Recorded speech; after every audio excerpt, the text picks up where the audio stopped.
Doutora Kátia Brandi, né, é médica formada pela Universidade Federal de Pernambuco, pediatra formada pelo IMIP, fez mestrado em saúde da criança e do adolescente pela Universidade Federal de Pernambuco, doutorado em ciências pela Universidade de São Paulo.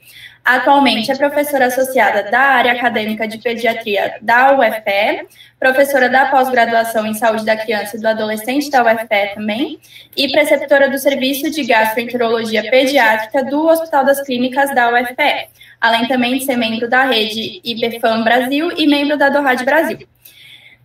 Carla Romano Tadei é professora associada ao Departamento de Microbiologia do Instituto de Ciências Biomédicas da Universidade de São Paulo, o ICB-USP, é farmacêutica pela Faculdade de Ciências Farmacêuticas da USP, é doutora em Ciências pelo Instituto de Ciências Biomédicas da USP também, é pós-doutora em Bacteriologia pelo Instituto Butantan de São Paulo, e o laboratório da doutora Carla é focada em microbiota humana usando metodologia de Next Generation Sequencing, estudando o estabelecimento, a composição e a resposta do hospedeiro da microbiota intestinal, vaginal, oral e pele, nas situações de uma eubiose e uma disbiose.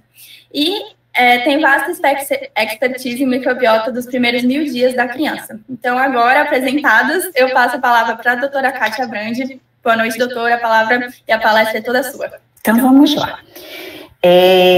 Então, o que eu organizei aqui para a gente discutir hoje e coloquei aqui, e estou feliz aqui de estar participando com o Carlos, esse é o primeiro comentário que eu queria fazer, voltando aí a preparar uma aula, né, uma apresentação depois de um tempo um pouco afastada, mas trazendo aqui algumas perguntas que eu fiz pensando em tê-la, realmente, para poder complementar aqui essa apresentação. E me sentindo, claro, como sempre, né, instigada e desafiada perante todo o desafio que a gente vivencia, que é esse desafio de conviver com o marketing, né, das fórmulas infantis, que frequentemente colocam os produtos, né, como sendo concorrentes, vamos dizer assim, do leite materno, que a gente sabe que é um verdadeiro absurdo, né, mas é muito importante que a gente analise isso de forma mais técnica, né, mais científica, até para que a gente tenha um posicionamento mais forte para poder debater esse assunto, né, e fortalecer aí essa luta, né, essa militância. Né? Então, vamos começar falando um pouquinho sobre o que são, né? Eu trouxe aqui um recorte, né, dentro de tantas questões que a gente poderia trazer para refletir sobre as diferenças entre o que é um componente do leite materno e o que é um componente de uma forma infantil, mas eu trouxe aí esse recorte, né, que é o recorte dos prebióticos, e eu vou focar principalmente nos HMOs, porque eles são agora a novidade, vamos dizer assim, né, em relação à composição das fórmulas infantis, que estão aí sendo divulgadas, né, como sendo o que faltava para que a fórmula infantil ela se tornasse semelhante ao leite materno, né? Então, vamos aí para o original, né, que é a questão dos HMOs no leite materno, né? Então, como a gente sabe, né, o leite materno é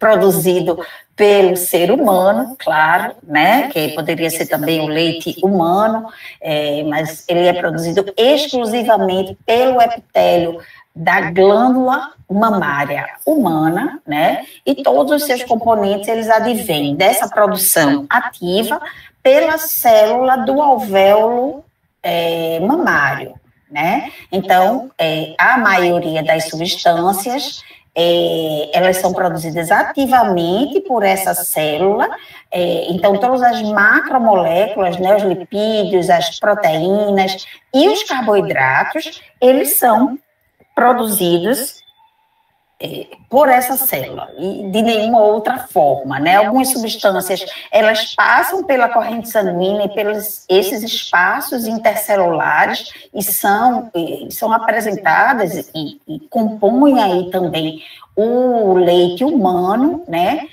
mas predominantemente a sua composição vem do que é produzido ativamente por essas células. E a gente vai ter aqui, né, aqui a gente está vendo a secreção de açúcares, que entre eles vão estar os HMOs, né, que são os oligosacarídeos do leite humano, né, que nada mais são do que carboidratos.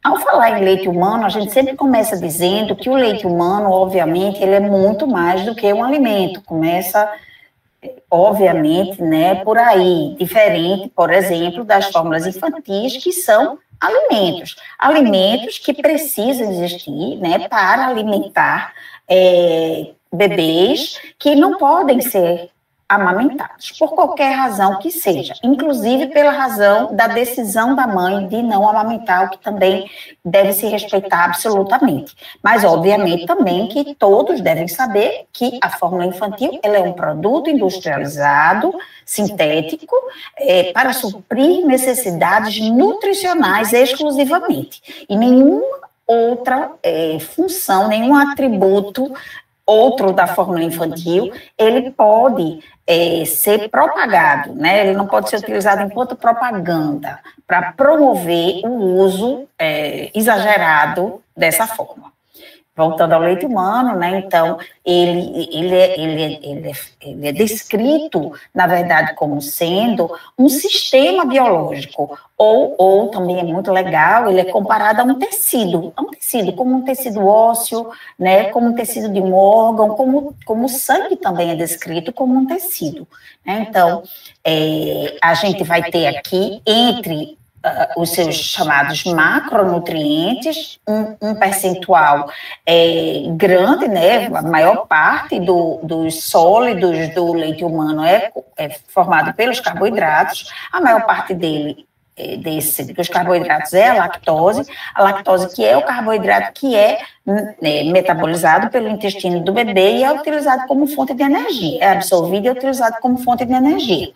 Mas a gente vai ter um percentual aí significativo também de carboidratos que são chamados prebióticos. O que são os prebióticos? São compostos que não são absorvidos pelo intestino humano, não são degradados pelas enzimas humanas e não são absorvidos inteiros pelo intestino humano.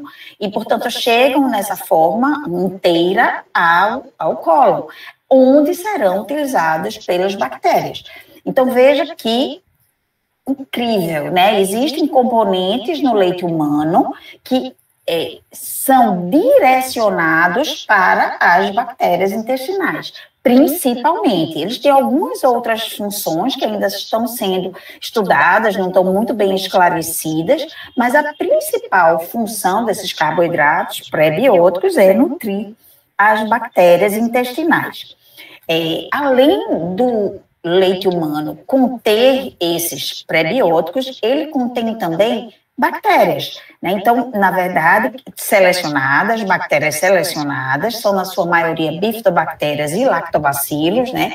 Reconhecidas como sendo as bactérias com maior potencial benéfico, vamos dizer assim, para o ser humano, embora a gente vai discutir um pouco também essa questão do que é benéfico e do que é maléfico, né? E Carla vai falar um pouco para a gente também. Então, o leite humano, na verdade, ele pode ser visto como contendo um simbiótico, né, que é essa junção do prebiótico com o probiótico, que é a própria bactéria. Então, ele oferta um substrato, mas ele também oferta bactérias que podem degradar aqueles substratos. Veja também que fantástico, né, interessante aí nesse sistema, como eu falei, né? Em relação a esses carboidratos, a esses prebióticos do leite humano, eles são, então, como eu disse, chamados os oligosacarídeos do leite humano, cuja sigla, né, é essa, HMO, chamando a atenção, né, para o fato de que a HMO se refere a Human Milk Oligosaccharides, ou seja, exclusivos do leite humano, fabricados pela glândula humana, né? Vai falar um pouco mais sobre isso aí depois. Então, na verdade, as pesquisas em relação aos oligossacarídeos, elas ainda estão acontecendo e ainda existe muito a se descobrir, não se sabe tudo sobre esse universo, né? Então, as pesquisas falam que existe possivelmente mais de 200 tipos de oligossacarídeos no leite humano. Eles diferem, eles são compostos, assim, por poucas unidades de carboidratos, né? Mas que se organizam de formas diferentes para formar aí esses 200 tipos diferentes. Eu destaquei aí 2 oligossacarídeos, né? Aí o 2-FL e o LNH, né? Porque a gente vai ver que esses são os 2 oligossacarídeos que foram sintetizados artificialmente e são adicionados a uma fórmula infantil que atualmente é comercializada aqui no Brasil, né? Então, eles são 2 em 200. Né? Embora exista aí a gente vai ver alguma justificativa para essa escolha, no sentido de que eles seriam os oligossacarídeos mais numerosos, né, em maior quantidade aí dentro do leite humano, isso também é algo que vale a pena refletir de forma crítica, né, o que é que isso representa, até porque isso não se pode falar de uma unanimidade, né, em relação à composição de oligossacarídeos. Eu vou falar um pouquinho mais sobre isso depois. Então, como eu falei, né, os oligossacarídeos, esses oligossacarídeos do leite humano, eles podem ter diferentes funções, que vão desde funções antimicrobianas diretas, porque eles funcionam como receptores, eles mimetizam receptores aos quais bactérias, patobiontes e vírus se ligam, né, e são excluídas do intestino, né, ou seja, dessa forma elas deixam de se ligar às células intestinais e portanto, exercendo seus efeitos diretos lá no intestino. A principal ação, como eu falei, seria servir aí como alimento para bactérias intestinais. Se fala muito que os oligossacarídeos têm uma ação bifidogênica, mas sabe que ele também alimenta outros micro-organismos, ou diretamente, ou através de seus subprodutos, porque, na verdade, as bifidobactérias degradam os oligossacarídeos e geram subprodutos, que são utilizados por outros micro-organismos, né? Então, existe aí uma cadeia de alimentação que não se conhece bem. Esses subprodutos, né, como por exemplo, né, principalmente aí a gente tem os ácidos graxos de cadeia curta, eles também têm efeitos diretos ou indiretos, né, na integridade, por exemplo, da mucosa ou outras ações possivelmente imunológicas, né? E esses oligossacarídeos também, em uma pequena quantidade, eles podem atravessar a barreira intestinal, né, ser absorvidos de forma íntegra, vamos dizer assim, né? Também tem defeitos aí, podendo se ligar diretamente às células imunológicas, né? Podendo modular aí a regulação da imunidade e, eventualmente, podendo ter efeitos sistêmicos, como eu disse, ainda não totalmente compreendidos. Então, esses oligossacarídeos, por que é que eles são alimentos que se diz sempre, né, que eles são bifidogênicos, que eles são alimentos para bifidobactérias? Porque se sabe, né, que é como se as bifidobactérias ou determinadas espécies de bifidobactérias, elas são equipadas com enzimas específicas que são capazes de degradar, né, de metabolizar esses oligossacarídeos. Então, elas têm a engenharia para se alimentar desses oligossacarídeos. E cada espécie ou subespécie de bifidobactéria, ela pode conter uma enzima específica que degrada um oligossacarídeo ou um conjunto de oligossacarídeos, produzindo um ou um conjunto de subprodutos. Imagine aí que rede confusa e complexa isso pode ser. né? A gente tem algumas bifidobactérias, algumas espécies de bifidobactérias e subespécies que se alimentam quase que exclusivamente de alguns oligossacarídeos. O que isso significa dizer? Significa dizer que se essa bifidobactéria está lá, eventualmente, dentro do intestino do bebê, né, ela é semeada lá, ela é introduzida lá, que seja através do parto, né, que seja através realmente do leite materno que ela tomou em alguma ocasião e que ela é transferido para esse bebê. Essa bifidobactéria, por exemplo, Bifidobacterium longo, e vejam aí que é subespécie infantis, ele só vai sobreviver dentro do intestino se ele receber o alimento que ele precisa, se ele receber o oligossacarídeo que ele precisa, senão ele vai literalmente morrer de fome e vai desaparecer, né? Eu quero chamar a atenção aqui para o fato de que quando a gente, e depois a gente pode falar um pouco mais sobre isso com Carla, né? Quando a gente fala sobre ação de bifidobactéria, como eu disse, importa a espécie e a subespécie. Então, as bifidobactérias não são todas iguais. E nem uma espécie, por exemplo, o longo, não é todos os longos não são iguais, né?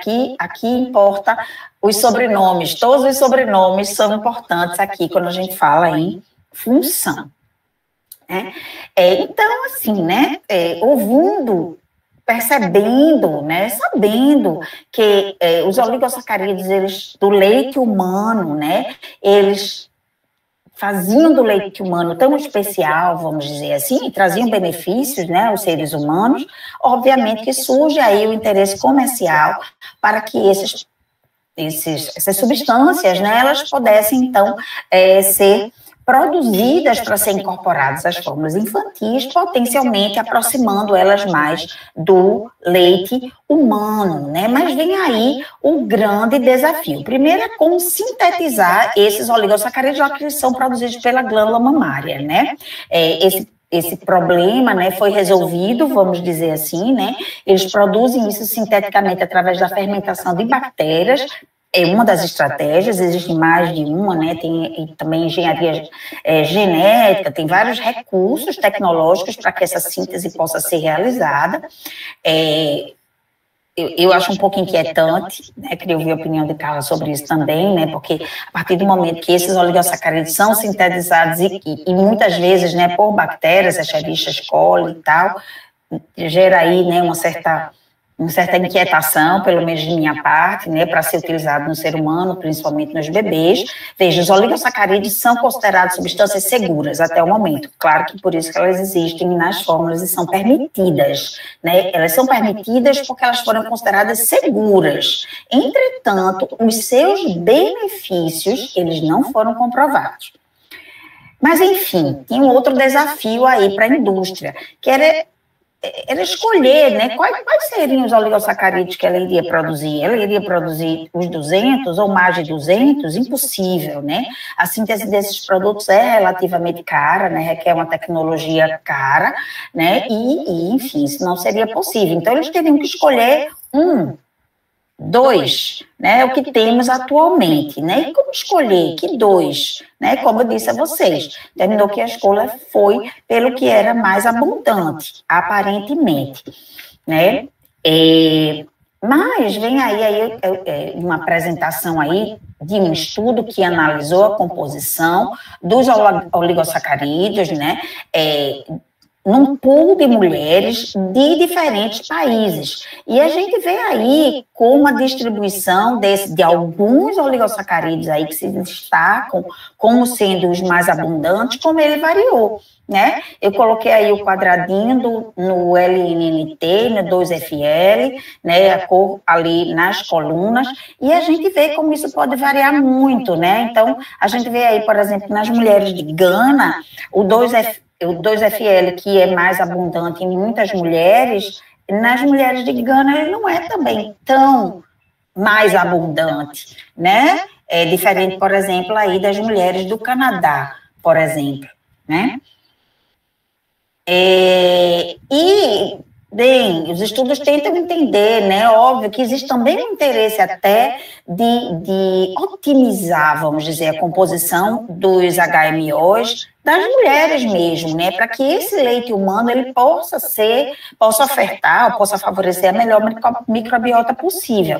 Então, tenta-se entender quais são os fatores que influenciam, que modificam a composição dos HMOs no leite materno. Sabe-se que um dos principais fatores é a genética, né? Mas vários outros fatores, como a gente vê aí, o estágio da lactação, o IMC materno, a idade materna, a paridade, a dieta, a via de parto, vários fatores. Então, o que a gente vê aí? Complexidade. O que a gente vê aí? Conhecimento incompleto ainda.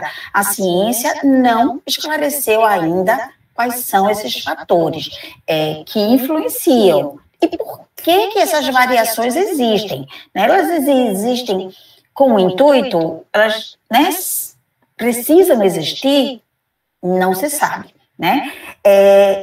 Bem, talvez venha uma pergunta assim, né? Bem, enfim, e como sabemos se essa composição que existe de HMOs atualmente nas mulheres, né, no leite humano, ela é boa, ela é segura, ela favorece a uma microbiota e portanto, né, funções humanas boas? Bem, o que sabemos é que essa composição ela foi moldada ao longo do tempo, ela é um resultante de muitos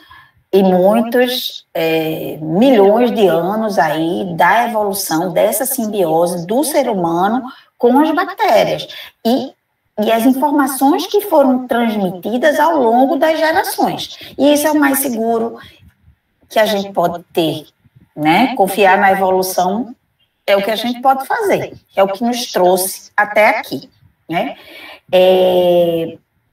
Então, falando um pouquinho sobre microbiota, né? Porque a gente está falando aqui que a HMO impacta sobre a microbiota, e é principalmente sobre isso que a gente vai falar, né? A microbiota intestinal humana, ela é distribuída ao longo de todo o trato gastrointestinal, sendo mais abundante no cólon, né? Existem trilhões de micro-organismos, né, de gêneros, espécies, como eu disse, subespécies, que habitam esse ambiente, né, e a composição da microbiota intestinal de cada pessoa, ela é tão variável que se diz que se você fosse analisar cada pessoa teria como se assim, uma forma de uma assinatura microbiana, que seria como uma digital, ninguém teria uma composição microbiana igual ao de outra pessoa. Então, a gente vai falar um pouco sobre isso, né? O que é que faz uma microbiota ser boa? Então, como saber se uma composição é ideal, né? Essa é a pergunta de 100 milhões de dólares, né?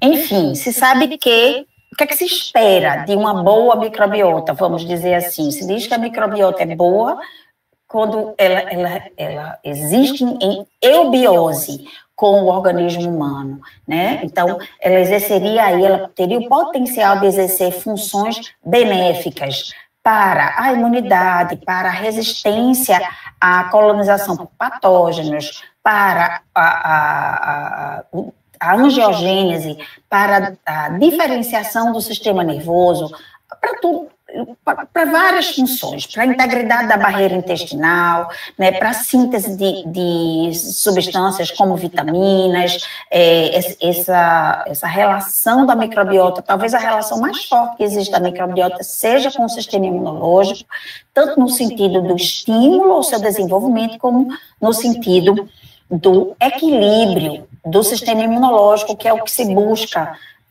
né, que mais se busca, né, ou seja, o desequilíbrio do sistema imunológico é a doença, né, a doença principalmente, quais são as principais doenças resultantes do desequilíbrio, né, a alergia, as doenças autoimunes, o câncer. Então, a gente tem aí um exemplo, né, simplificado também, né, aí do oposto, que seria a disbiose, seria uma composição microbiana intestinal que não resulta num equilíbrio, numa função que é benéfica para o hospedeiro, podendo trazer aí uma série de consequências ou uma ou várias consequências ruins, né? Envolvendo aí o metabolismo, o eixo intestino-cérebro, muita coisa saindo em relação a essa questão, surgindo, né, do conhecimento em relação ao eixo intestino-cérebro, enfim, também uma série de conhecimentos que estão também sendo construídos. E aqui uma reflexão, antigamente se falava muito tinha esse pensamento simplificado, né? Ah, não, você tem boas bactérias e bactérias ruins, né? Você sabe que não é assim, na verdade, você tem que ter as bactérias ruins. Eu costumo dizer que microbiota é um pouco como a vida, assim, né? A pessoa tem que aprender a conviver também com as pessoas ruins, desde pequeno, né? Para que você aprenda a se defender, para que você elabore mecanismos de convivência, você precisa daquele estímulo para se fortalecer. Então, a microbiota é um pouco nesse sentido. Então, eu gostei aí dessa figura, né, porque ela traz aí, inclusive, uma interrogação bem no meio, né, então, o que é que caracteriza o perfil do que seria uma eubiose, né? Se sabe que o aumento da diversidade é importante, sabe que o balanço do ecossistema é importante. Então, você veja, diversidade. Não é assim, se a gente pegar e colocar só bifidobactéria, é bom? Não é bom. Não vai resultar em todos os efeitos que são importantes para o ser humano.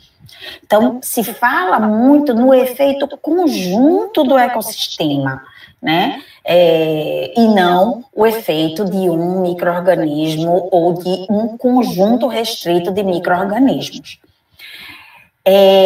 Então, todo mundo busca, né, essa microbiota ideal, essa eubiose, essa microbiota que traga toda essa saúde que todo mundo deseja.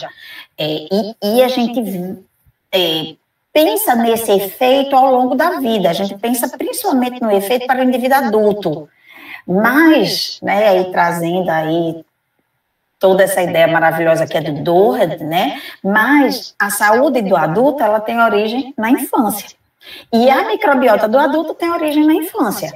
Então, o período mais importante para que é a base da microbiota saudável, é a microbiota do início da vida mesmo. Na verdade, já no intraútero existem fatores que interferem, mas principalmente a partir do nascimento. O primeiro grande impacto aí seria a via de parto, né? Obviamente existindo toda uma influência, vamos dizer assim, positiva do parto natural e a inoculação por micro-organismos da via vaginal, ao contrário do parto cesárea. E o segundo grande impacto que vai existir é justamente o alimento que é dado para nutrir essa microbiota no início da vida, né? Porque se sabe que em torno do segundo ano de vida, segundo, terceiro, não se sabe exatamente qual é essa idade, mas que em torno aí de segundo para terceiro ano de vida, a microbiota intestinal, ela meio que se equilibra, ela se estabiliza, ela amadurece para se transformar no que seria já uma microbiota tipo adulto. E vai ser a base da composição da microbiota do indivíduo ao longo da vida. Então, aí é mais ou menos o que eu tinha falado, né? Os dois grandes fatores influenciadores dessa colonização intestinal no início da vida, a via de parto e a existência ou não do aleitamento materno, né? E aí trazendo aquilo que eu já tinha falado, né, que não é apenas a questão aí, ou seja, em relação a fatores influenciadores da microbiota no leite materno, são vários fatores, né? Não é apenas os oligosacarídeos separados de todo o resto, é o oligosacarídeo num contexto em que também tem IgAs, IgA secretória, fatores antimicrobianos, tem as bactérias, como eu falei, tem outros nutrientes que também vão influenciar nessa microbiota. É o conjunto que traz um efeito, né? Não se pode falar em efeito dos oligosacarídeos do leite materno isolado dos outros componentes do leite materno. né? Aqui também uma figura que traz muito essa questão aí do Doherty, né? De algo que impacta, que influencia o curso da vida do indivíduo, né? A origem do desenvolvimento, da saúde ou da doença. Então, a gente vai ter aí no início da vida, eventualmente, né, o caminho normal, o curso da vida normal seria o parto normal, o aleitamento materno. Mas, de repente, vem as intervenções, né? A ausência do leite materno, o uso da fórmula artificial e outras intervenções, como o uso de antibióticos, né? Principalmente nesse período, nessa janela crítica, né? Ressaltando-se a ligação que existe entre a microbiota e o desenvolvimento de outros sistemas, como o sistema nervoso central, como eu já falei, a regulação imunológica, a questão metabólica, nesse período. Então, uma mudança importante da microbiota nesse período pode ter impacto em vários sistemas. Muito bem, entrando nas fórmulas infantis agora, o que é que a gente precisa aí, como é que a gente vai olhar aí para essa proposta da indústria, né? O primeiro grande problema é o fato de que esse avanço, ele é apresentado através de uma estratégia, novamente, de propaganda. Uma estratégia que alega benefícios que vão muito além do que essa intervenção ela poderia trazer, né? Então, eu trago aqui a apresentação de um material, é um material dito técnico-científico. Eu destaco que só pode ser apresentado para profissionais de saúde. Eu destaco que esse não é o conceito de um material técnico-científico. O material técnico-científico ele deve ser objetivo, direto, para fatos científicos. A gente vê aqui um produto que traz imagens que claramente ressaltam, promovem, né, as vantagens e a superioridade de um produto, incentivando a sua prescrição ou o seu uso. E isso é proibido, porque não se pode incentivar a venda, a prescrição de produtos que competem com o aleitamento materno, né? É uma lei brasileira.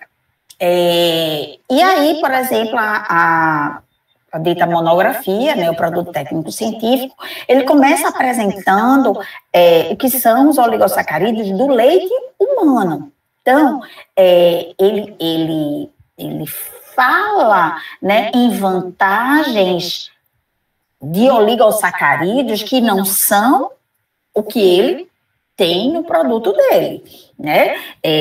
E fala a verdade ao trazer vários benefícios dos HMOs do leite materno, mas que não se aplica ao produto que ele está apresentando, trazendo uma confusão, obviamente, na mensagem que é passada para o leitor, né?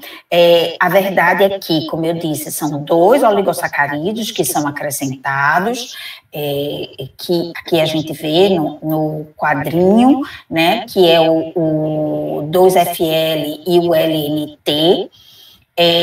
Aqui vem a colocação de que são estruturalmente idênticos ao do leite materno, considerado, por ser considerado idêntico, a indústria se achou no direito e instâncias reguladoras aceitaram que fosse utilizado o termo HMO, que é um verdadeiro absurdo. E aí eu vou falar um pouco, mostrar aqui um pouco para vocês quais são os dados que é trazido, então, né, como uma alegação desse benefício. Então, a gente vê aqui, por exemplo, uma figura bem simplista que traz o efeito da adição de um prebiótico, que é o LNNT, sobre a população de bifidobactéria infantes, uma bifidobactéria, e mostrando aí que no grupo com o LNNT, em em períodos de tempo houve uma maior população de bifidobactéria infantis. Mesmo neste gráfico bem simplificado que eles trazem, a gente vê aí que tem um período de tempo que, inclusive, essa superioridade nem é observada. É uma simplificação apontar isso como sendo um benefício, porque o que é que também está acontecendo com todos os outros micro-organismos dessa microbiota? Falar de um micro-organismo separado dos outros é uma loucura. Aqui uma outra tabela também bem simplista, onde ela apresenta, a indústria apresenta dados que são chamados pré-clínicos. São dados em modelos experimentais ou em laboratório ou em animais.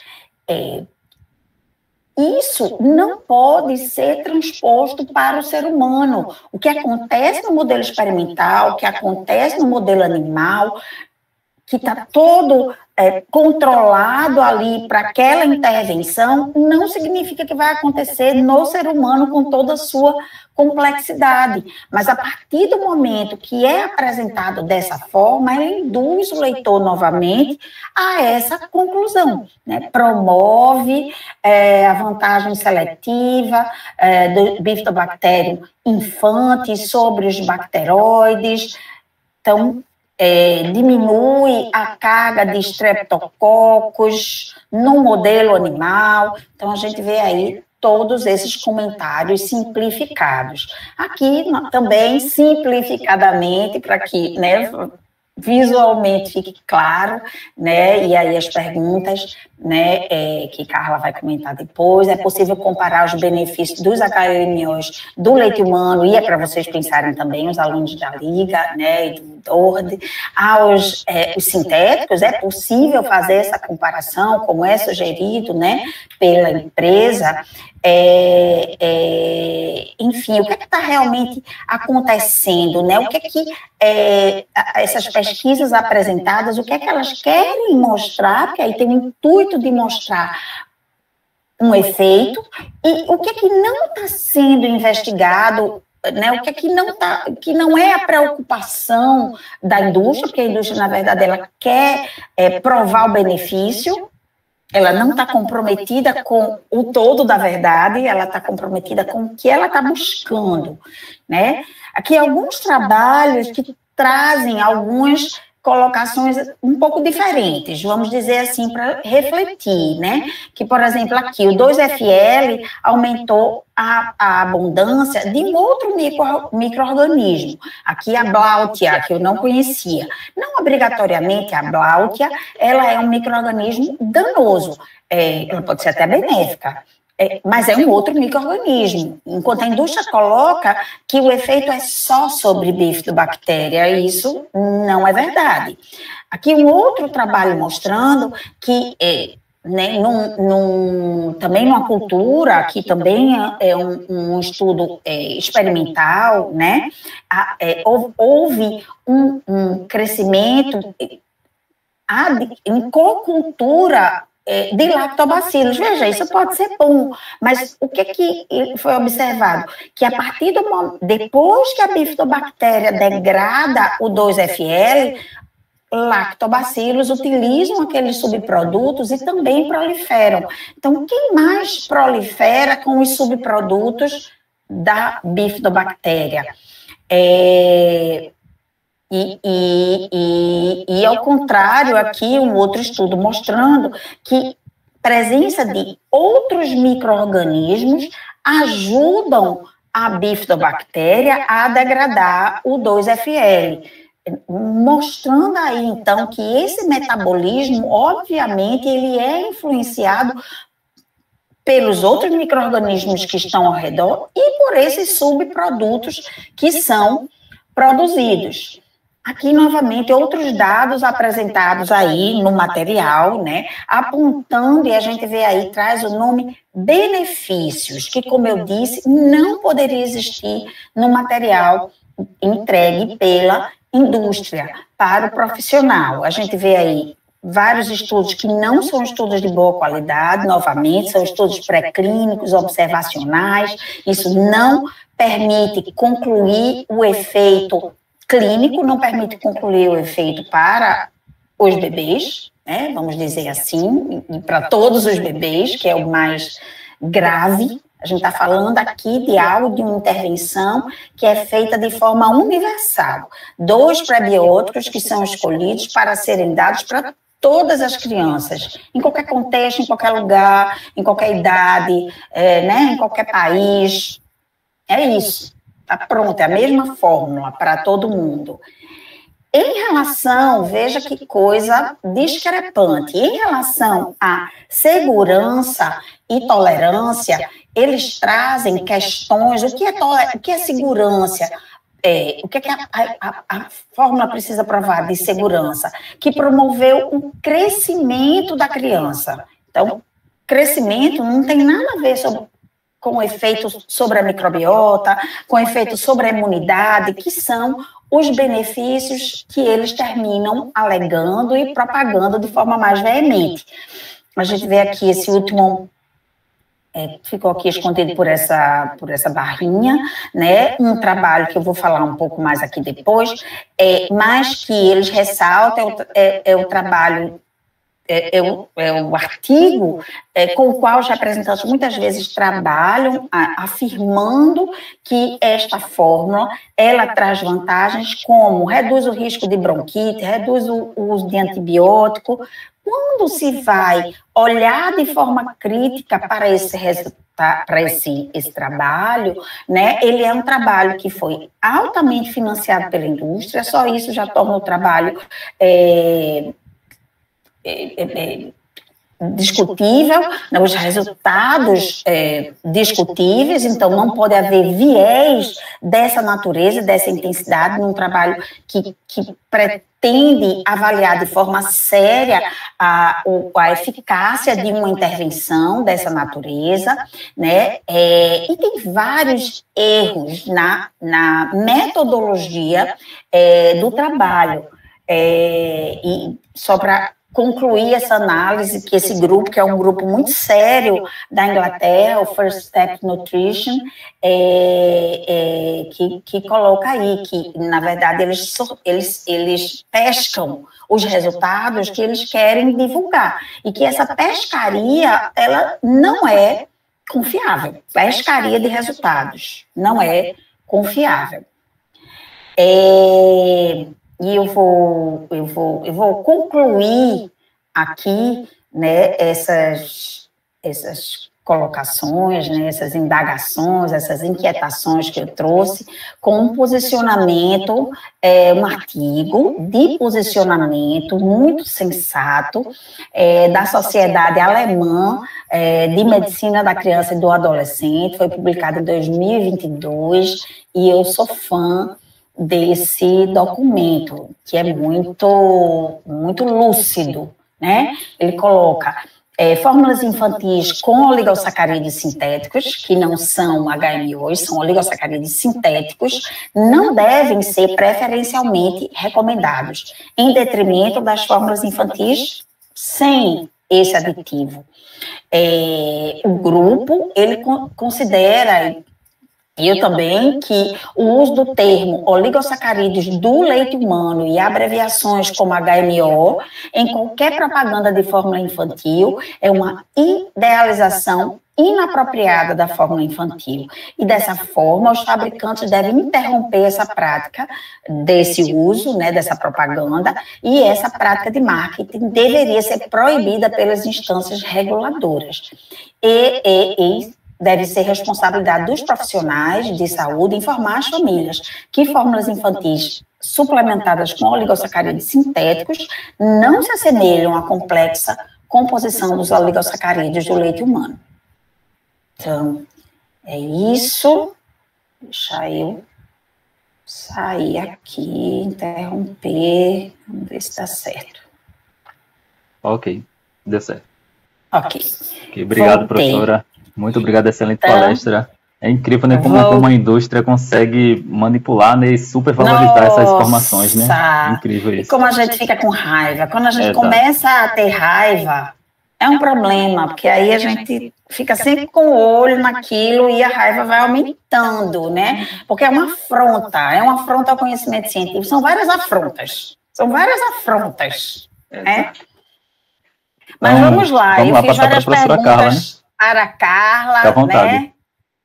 Eu queria ouvir ela. Olha, incrível, Kátia. Eu peguei várias referências, mandei para o meu aluno que trabalha com leite. Ele é encantado. Vou emoldurar os meus papers. Estou aqui pirando nos papers. Mas muito, assim, é muita coisa. A gente vê todo dia muita informação sobre leite. Eu tenho, assim, algumas coisas para falar, mas eu queria que a gente fosse conversando, discutindo, porque você falou muita coisa. Eu acho que, vamos lá, o que você quer começar a falar? Vamos lá, minha nossa. Eu queria começar a falar dessa questão do que é uma microbiota boa. Diga aí, se crescer um micro-organismo, se crescer só bifidobactéria, assim, aumenta as bifidobactérias. A pessoa vai ter só bifidobactéria, que tal? Não. É maravilhoso só ter bifidobactéria. Eu queria fazer uma parte aqui para vocês, né? Você sabe que meu doutorado foi em microbiota. E a gente fez o primeiro estudo aqui sobre composição de microbiota, implantação de microbiota. Encaramos esse desafio. E simplesmente lá, Carla fez um método, né, biologia molecular, primeiro estudo de biologia molecular e microbiota do Brasil. Quando começamos a analisar os dados, não tinha microbiota nas fezes, na microbiota fecal das crianças. Não encontramos. Loucura o que aconteceu, né? Fim da história. Né, por uma questão técnica de um primer que foi utilizado, não foi amplificado, não foi identificado, enfim, as bifidobactérias. Então, isso foi, acho que foi um aprendizado muito grande, né, para a gente, e é um exemplo de como, né, a pesquisa ela pode ser cega. A partir do momento que ela não está disposta, não tem capacidade de ver tudo que ela precisaria ver, né? Eu acho que começa por aí, né, Carla? E aí, assim, ou seja, a nossa pesquisa identificou que as crianças tinham uma população enorme, uma prevalência enorme e uma abundância de Escherichia coli, que é o considerado micro-organismo, assim, que primeiro, de fato, coloniza o intestino do ser humano, né? Então, posso fazer uma observação com relação à coli, que é fantástica? Sim. Então, primeiro, o que acontece? Nesse processo que a Kátia disse, as crianças nascem com uma quantidade de oxigênio muito grande no intestino. Então, quem vai colonizar são os anaeróbios facultativos.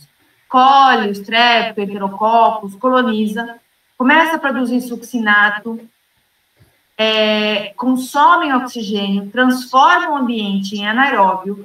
O ambiente anaeróbico começa a permitir com que bífido, lácteo, bacteroides comecem a colonizar, Prevotella, comecem a colonizar, começa a aumentar a diversidade. Eu até hoje uso o seu slide de sucessão microbiana, até hoje está lá, bonitinho o slide de sucessão microbiana.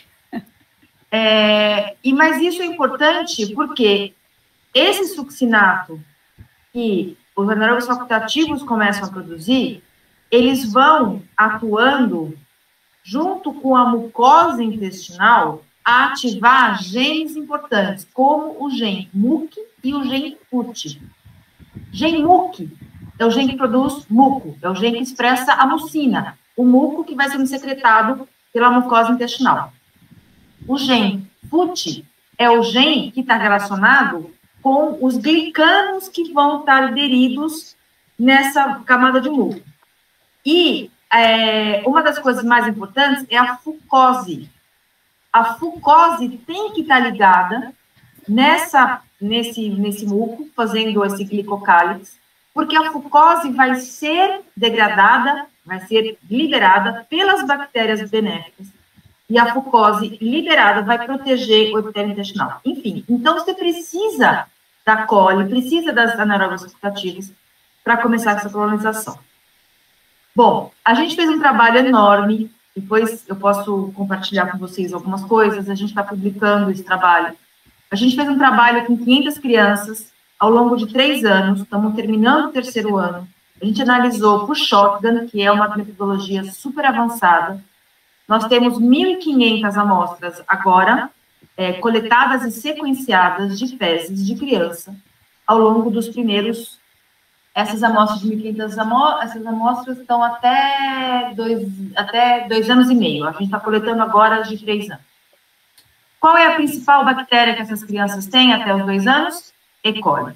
Detalhe, E. coli relacionada com quem é amamentado exclusivamente.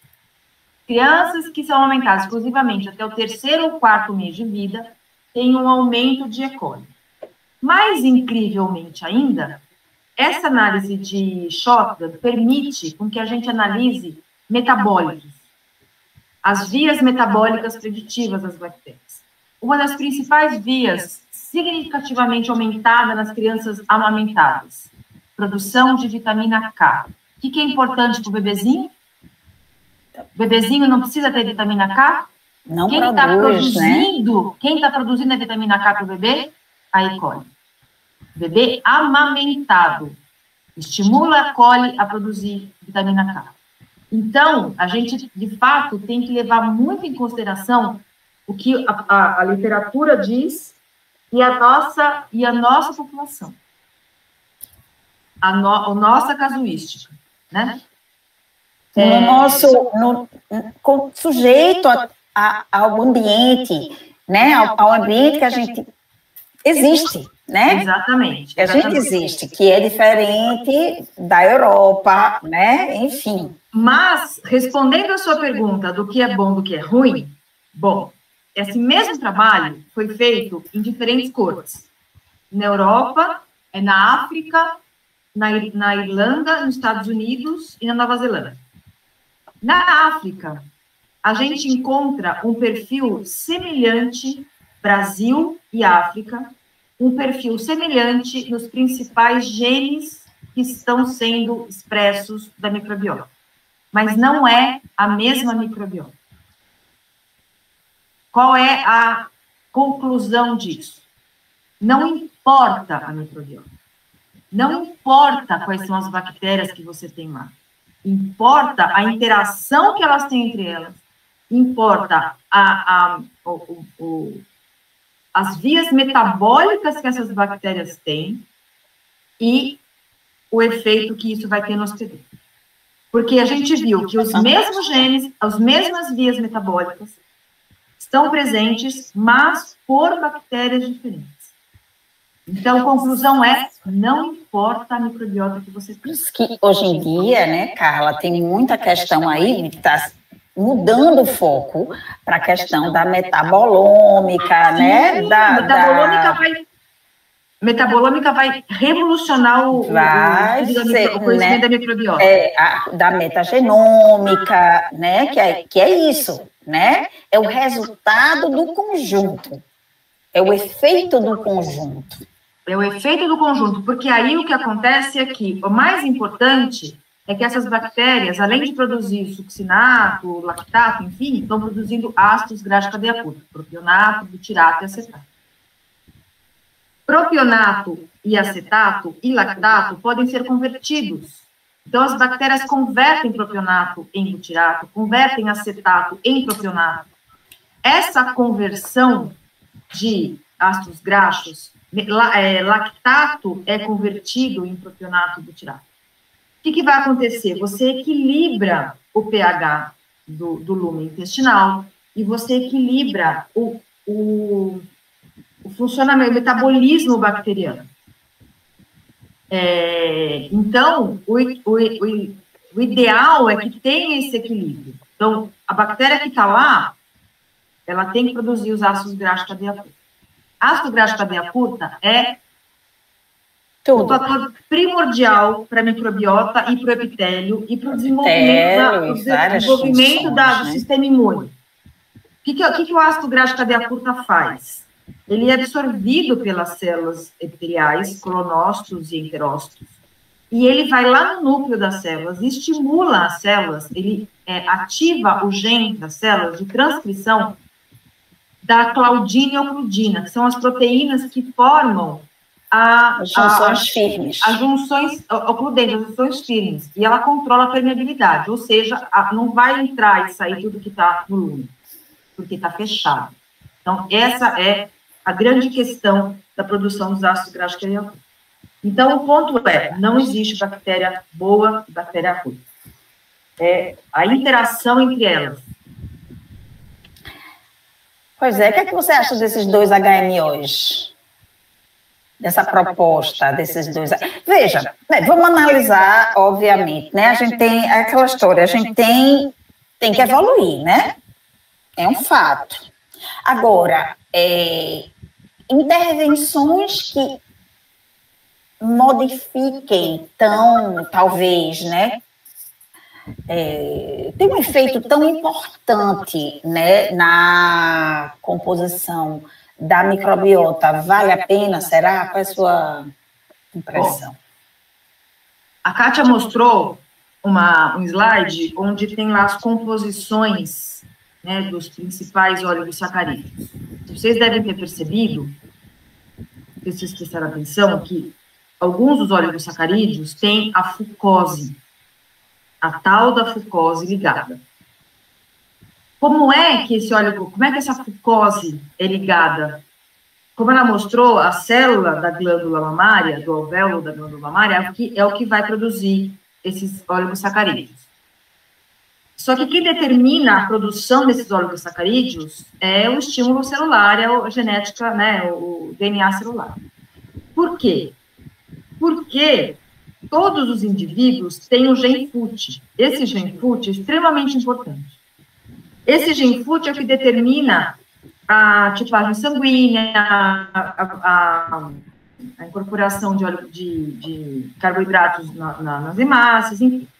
É o gen que vai ligar lá a fucose no epitélio intestinal, mas é o gen, na mulher, é o gen que vai ligar a fucose no oligosacarídeo. Você pode ter duas fucoses ligadas no oligosacarídeo. E a ligação dessa fucose é uma ligação extremamente importante, determinada por esse gen FUT. Quando a mulher ela expressa esse gen FUT, você tem a ligação dessa fucose, tá? Existem dois sistemas que regulam essa ligação da fucose. É o gen FUT2 e o gen FUT3. Então, aí a mulher vai ter uma ou duas fucoses ligadas, né? Então, mas quem vai determinar isso é a expressão gênica da mulher. Então, ela vai expressar esse gen FUT2 e FUT3. Dá para a gente mudar isso? Não. Dá para a gente classificar o leite materno? Você não tem o FUT2 e FUT3, você não vai colocar fucose, seu leite é ruim. Dá para a gente falar isso? Não. Mas, de fato, a gente tem esse conhecimento para entender como a microbiota interage com esse oligosacarídeo e qual é o reflexo disso. Aí, a galera vai lá e pega uns fungos e começa a fermentar açúcar, né? E chega numa molécula parecida do oligosacarídeo. Eu acho que a gente tem que evoluir.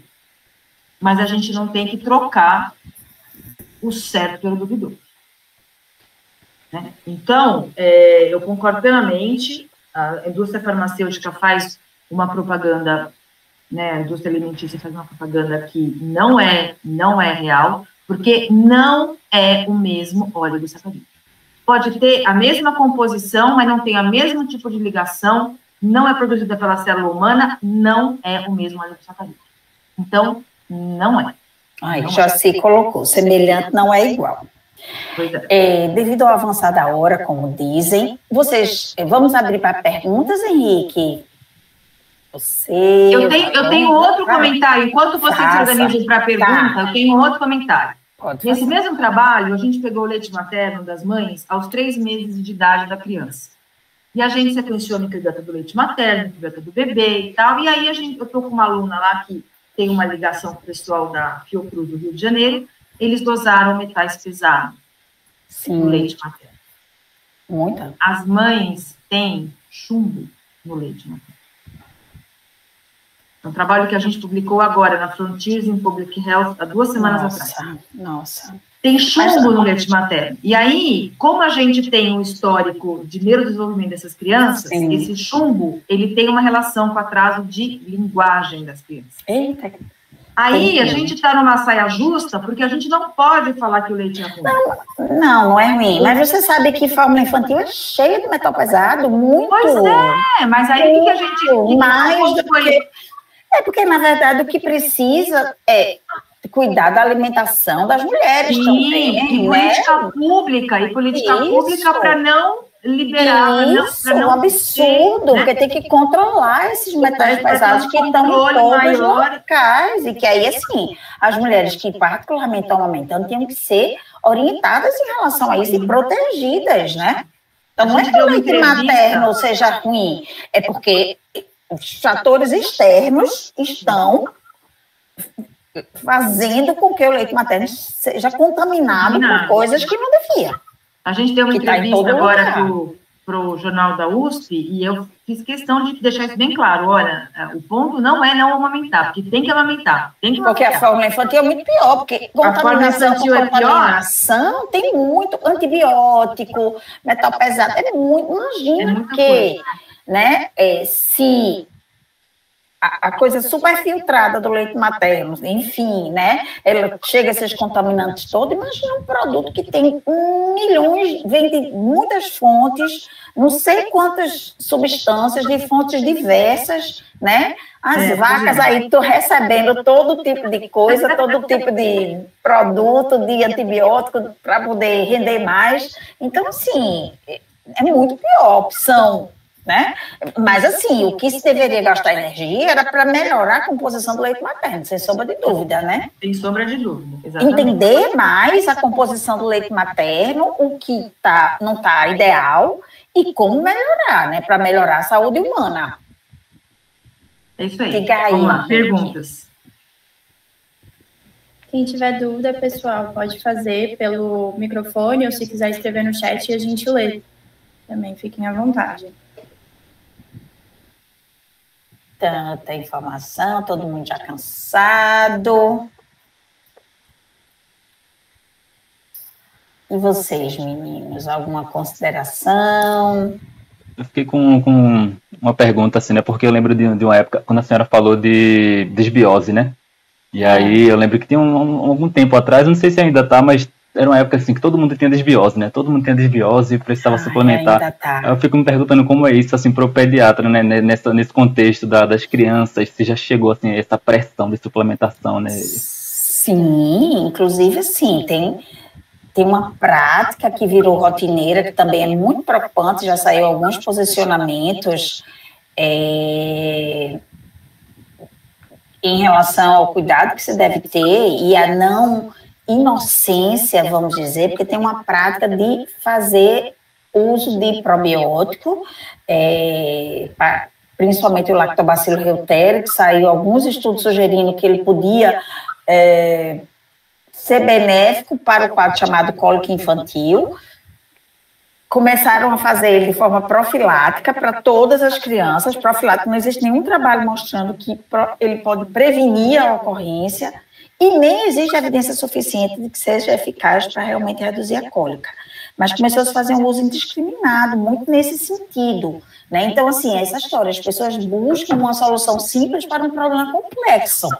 Isso não existe, né? Não existe. Agora, que os profissionais de saúde precisam estar qualificados a pensarem em complexidade, falarem sobre complexidade, lerem as informações científicas sem tentar simplificar a informação, porque não existe isso na ciência, né? Eu sei que todo mundo aqui sabe disso, né? Como se todo mundo buscasse a informação simplificada. Mas Não existe simplicidade nem no mundo, nem na vida, nem na ciência, não tem como, né? Então, não com essas palavras, mas também com essas palavras, né? Vale ressaltar o seguinte, né? Eu já disse isso uma vez numa reunião e teve uma pessoa que eu acho que era nutricionista que ela ficou com muita raiva de mim e não acreditou no que eu falei, porque eu disse aqui, Carla, probiótico não modifica permanentemente microbiota. Carla está aí para me deixar, e principalmente, não modifica permanentemente. O efeito do probiótico, ele é transitório, ele é um micro-organismo transeunte, ele está de passagem pelo trato gastrointestinal, mas ele não é um habitante. Não coloniza. Não coloniza. E microbiota é formada por micro-organismos que colonizam. Então, a microbiota própria da pessoa, né? Então, o probiótico ele pode ter alguma influência ali nos acontecimentos enquanto ele está sendo utilizado, mas depois acabou-se. E as pessoas têm essa crença, e muitas pessoas também da nutrição estão entrando nessa onda, essa moda, né? De prescrever probiótico para tudo e achando, eu acho muitas vezes, acreditando que de fato isso vai trazer uma mudança permanente. Isso não existe. Você sabe que até eu tenho muito contato com o pessoal da nutrição e adulto e tal. Tem gente que não consegue tomar probiótico, dá distensão abdominal, dá gases, dá desconforto. E nos bebês também, sabia? Às vezes as mães dizem piora, porque na verdade não tem uma receita única para todo mundo, isso não vai dar certo. Eu acho que a gente pode fechar, eu não sei que horas tem que terminar, mas... Não, a gente tem que terminar. Mas tem uma informação que eu nunca discuti isso com você, porque a gente nunca sentou de novo para tomar um café. Você precisa avisar quando é que você vem para São Paulo. Vou te fazer um convite. Você tem que vir dia 17 de setembro. Na sua agenda. Entendi, vou olhar. Estou lançando um livro. Nossa, ainda tem que pegar meu livro. Eixo intestino cérebro. Uau! Mas uma coisa que eu falo quando eu vou falar com o pediatra, né, que eu não estou na clínica, gente, eu estou na bancada, eu não sou médica, eu sou farmacêutica, estou na bancada, né? Mas é a incorporação da ciência translacional, entendeu? Pois é, mas o que eu falo? A criança chega chorando, cólica, desesperada, a mãe surtando, os cabelos em pé, os peitos doendo porque não consegue amamentar. O que você faz? Solução simples para um problema complexo. Você dá um psicobiótico para a mãe. Em vez de dar para a criança, dá um lactobacillus para a mãe. Boa! Regula o eixo cérebro-intestino da mãe. Ótima ideia! Entendeu? Boa, aí você acalma sobre isso. Você acalma a mãe. Os metabólitos desse probiótico vão pelo leite, que a gente não sabe ainda quais são, que nós estamos estudando isso. E aí... Feito! Muito melhor, vai ser muito mais construtivo, né? É muito melhor, não é? Dá o quê para a mãe? Dá um probiótico, Sérgio. Dá o Reutere. Porque ele vai ter um efeito de psicobiótico. Ele vai produzir metabólitos na mãe, tá? Que aí ela vai conseguir ficar mais relaxada, ela vai ficar mais positiva, ela vai sair daquela depressão pós-parto, e aí ela vai conseguir ter uma relação melhor com o bebê, né? Assim, encarar o desafio, né, de todo aquele trabalho mais positivamente. E essa relação mais positiva vai melhorar o funcionamento do bebê, né? Óbvio, né? Como todo relacionamento. Todo relacionamento. Tem uma via de mão dupla, né? O psicobiótico nada mais é do que um probiótico que tem ação no sistema nervoso central. Isso, tem muita coisa saindo sobre isso, super interessante. Todos os probióticos têm esse papel, que quando você regula o sistema, você regula o intestino, quando você tem a manutenção ali, né, o restabelecimento da permeabilidade e tal, você tem absorção de ácido graxo de cadeia curta, você tem uma melhor permeabilidade, você tem uma melhora imunológica no tecido intestinal e, consequentemente, vai ter um reflexo no cérebro. com a produção de neurotransmissores adequada. E aí isso volta para o intestino com regulação dos nervos entéricos. Caraca mesmo, porque é lindo. É lindo. É lindo, é lindo. Venham para São Paulo, dia 16 de setembro. Vamos fazer uma caravana, vamos. Venham. É muito lindo. Mas é muito lindo e muito interessante mesmo. Carla, eu queria agradecer, Então, foi uma delícia, eu queria agradecer ao pessoal do Torre Jovem e aos alunos da LAPEN por terem conduzido aí esses encontros, né, que ficou aí na agenda, que próximo ano a gente possa fazer novamente, né, e, enfim, manter aí vivo essa conversa, diga essas sementes, né, de reflexão em relação ao conhecimento que protege em vários aspectos e protege o aleitamento materno e protege contra as propagandas enganosas. Então, obrigada aí ao pessoal da LAPEN, do Torre Jovem, obrigada, Henrique, você que ficou aí à frente. E é isso. Obrigada, Carla, mais uma vez.